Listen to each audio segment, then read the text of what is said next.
Le Feng Shui n'est pas une croyance, c'est une discipline structurée fondée sur des principes précis. Mais lorsqu'on le simplifie à l'excès, qu'on enlève la boussole, qu'on oublie les fondations, qu'on le réduit à quelques recettes, alors il va perdre sa cohérence et surtout son efficacité.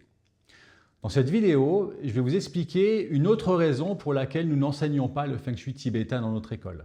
Et surtout, comment pratiquer un Feng Shui ancré, concret et libérer les superstitions. Comme nous l'avons vu dans les vidéos précédentes, le Feng Shui peut facilement dériver vers des interprétations superstitieuses, surtout lorsqu'il est sorti de son contexte d'origine. Sans une compréhension approfondie de ses racines, en lien avec la médecine traditionnelle chinoise et aussi les systèmes énergétiques, eh bien les raccourcis vont vite apparaître. Et le problème des raccourcis, c'est qu'ils donnent l'illusion de comprendre, mais sans réellement comprendre. Et au final, les principes qui étaient au départ logiques se transforment peu à peu en des croyances simplistes.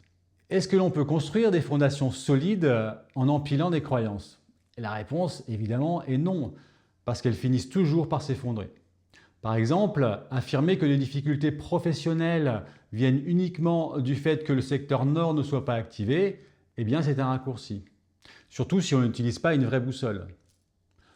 Penser qu'un aquarium ou qu'un mur bleu va suffire à résoudre la situation, c'est ignorer toute la dynamique énergétique, émotionnelle et psychologique du lieu. Et à ce moment-là, on va quitter l'analyse réelle pour entrer dans la croyance.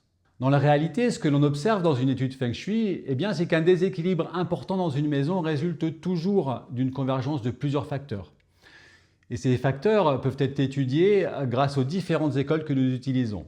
L'étude de l'environnement extérieur à travers les animaux symboliques, l'école de la boussole qui analyse la structure réelle du plan, l'école des 8 maisons qui est reliée aux orientations personnelles, l'école des étoiles volantes qui va révéler le thème énergétique du lieu, l'analyse des trigrammes et enfin l'équilibre des éléments en lien avec la dynamique émotionnelle du lieu.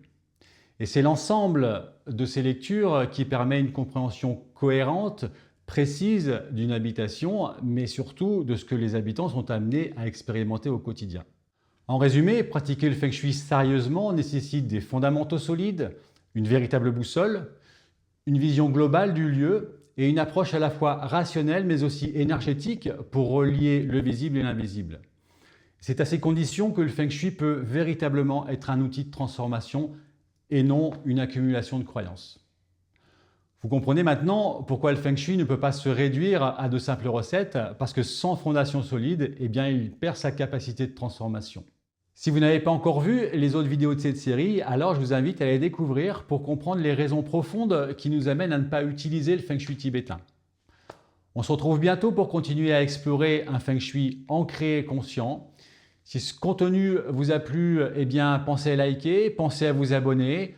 Prenez soin de vous, prenez soin de votre maison et à bientôt.